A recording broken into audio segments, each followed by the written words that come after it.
ಬಳಪ ಹಿಡಿದ ಭಗವಂತ ಇರುತ್ತಾನೆ ನಮ ಸುತ್ತ ಅವತಾರ ನಾನಾ ರೂಪವೋ ಹಣೆ ಬರಹ ಎತ್ತಿ ಬರೆಯಲು ಕತ್ತಲೆಯಿಂದ ಬಂತ ನಮ್ಮ ಕೈಯ ಹಿಡಿಯುತ್ತ ಕರೆದೊಯ್ದ ಬೆಳಕು ತೋರಲು ಭಯವಾಗಿ ಗದರೋದು ನಮ್ಮ ಬೆಳೆಸಲು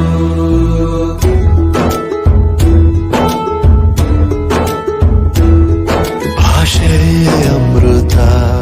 ಕುಡಿಸೋ ತಾಯಾಗಿ ಭಾಷೆ ಅಮೃತ ಕುಡಿಸೋ ತಾಯಾಗಿ ಭವಿಷ್ಯ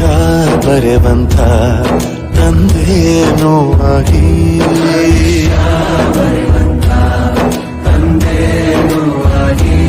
ಚಂದದ ಜೀವನ ನೀಡಿರೋ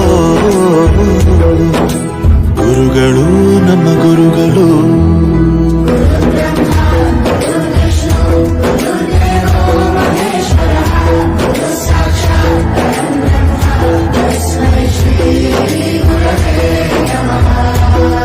ಗುರವೇ ನಮಃ ಗುರವೇ ನಮಃ ಬಳಪ ಹಿಡಿದ ಭಗವಂತ ಇರುತ್ತಾನೆ ನಮ ಸುತ್ತ ಅವತಾರ ನಾನಾ